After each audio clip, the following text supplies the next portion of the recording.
Everyone, welcome to another Polytalks video, and this time we will be discussing the up-and-coming 2023 United States gubernatorial elections.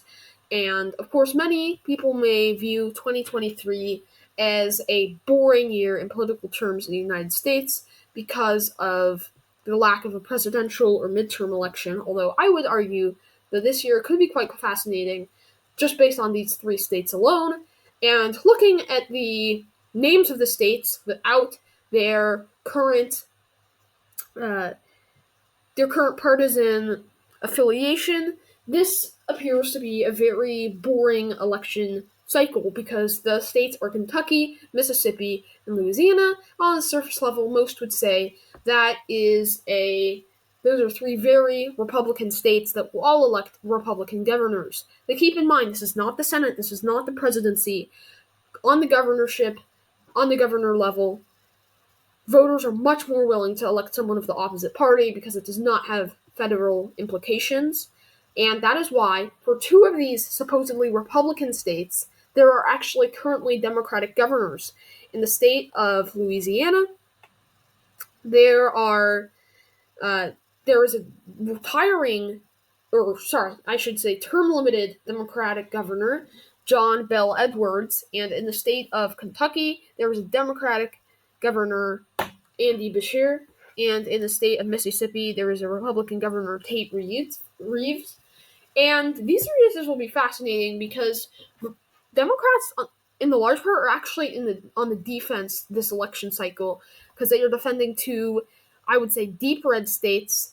And right off the bat, I simply want to get into characterization and simply viewing which of these states will be competitive and which won't, and what is my final prediction for all three of these governors' races.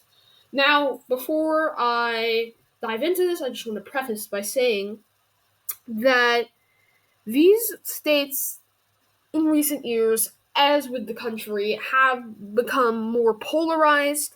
And what I mean by that is, even as voters are still willing to elect a Democrat for governor in these states, they are still, for the most part, or largely Republican states, and they show that, and these states have begun to vote more in line with their expected partisan leaning in the past few election cycles.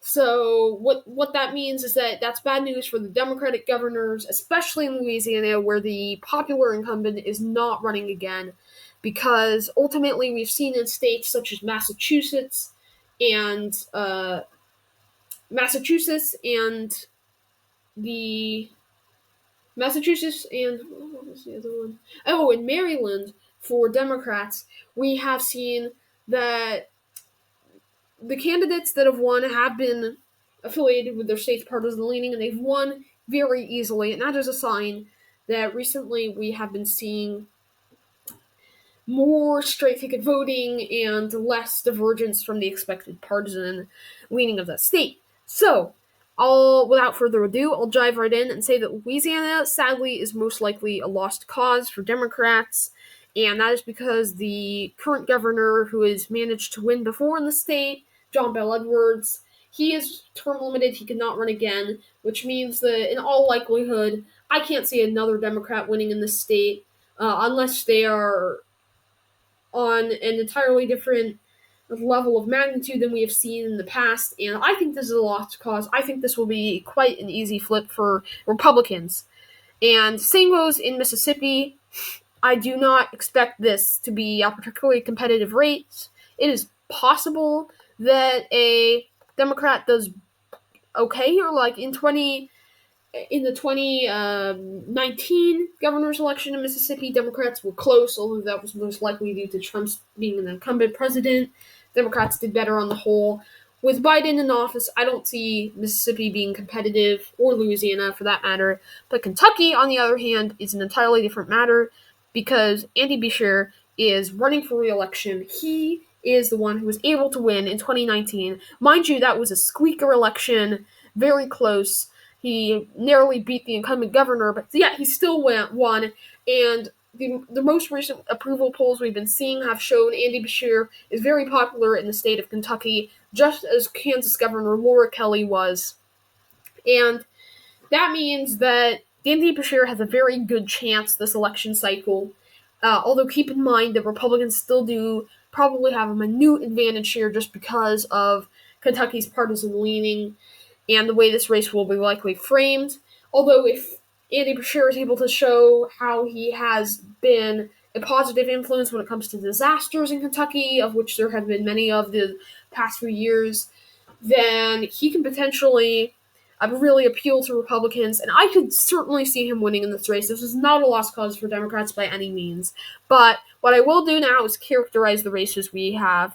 So Republicans, I do think that Louisiana will be a likely Republican.